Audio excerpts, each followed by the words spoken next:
ازيكم عاملين ايه؟ يا رب تكونوا بخير. انا امنية والنهاردة هعمل معاكم كيك بوبس بطريقة ومكونات ولا اسهل من كده. يلا بينا نشوف هنعمل ايه.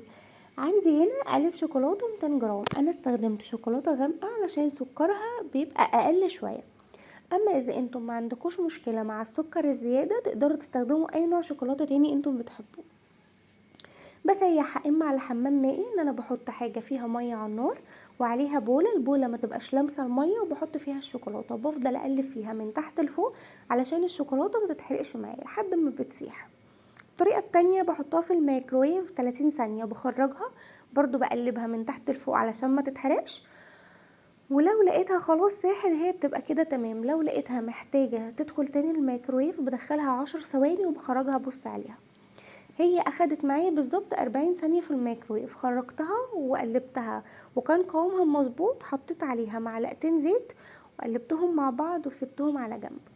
الزيت بيدي للشوكولاتة لمعة حلوة كده وبيخلي قوامها معايا سايل لحد ما اخلص بيها شغل، يعني الشوكولاتة ما تجمدش تاني لما اركنها شوية.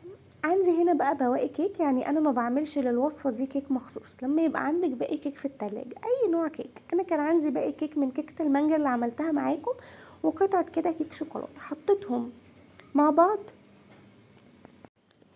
وسقيتها بكوباية نسكافيه من غير سكر.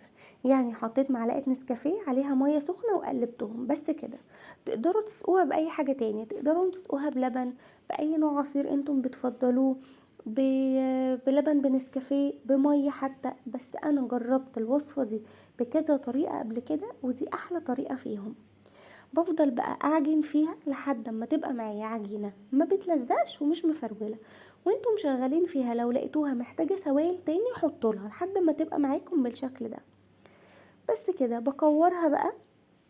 بحاول اعمل الكور كلها على قد بعض. شايفين هي بتتشكل معايا بسهوله ازاي؟ ما بتضايقنيش خالص وانا بعملها، معنى كده ان هي قوامها ممتاز. بعد ما بخلص الكمية كلها بدخلها الفريزر ربع ساعة بس تجمد، عشان لما احطها في الشوكولاتة تنشف عليها على طول، ما تفضلش سايلة شوية. بغلفها كويس بالشوكولاتة وبصفيها كده زي ما انتم شايفين من الشوكولاتة الزيادة، وبحطها على صينية حط عليها ورقة زبدة.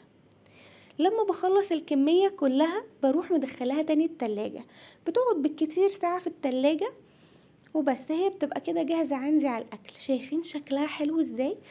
وطعمها احلى كمان من شكلها. قوامها من جوه يا جماعه تحسوه كريمي كده بتدوب دوب. عايزه اقول لكم بجد تحفه، لازم تجربوها. تنفع قوي بقى مع كوبايه قهوه، تنفع قوي لو جايلك اطفال، لو عندك عيد ميلاد تعملي منها كميه. لازم تجربوها يا جماعه، جربوها وبألف هنا وشفا على قلوبكم.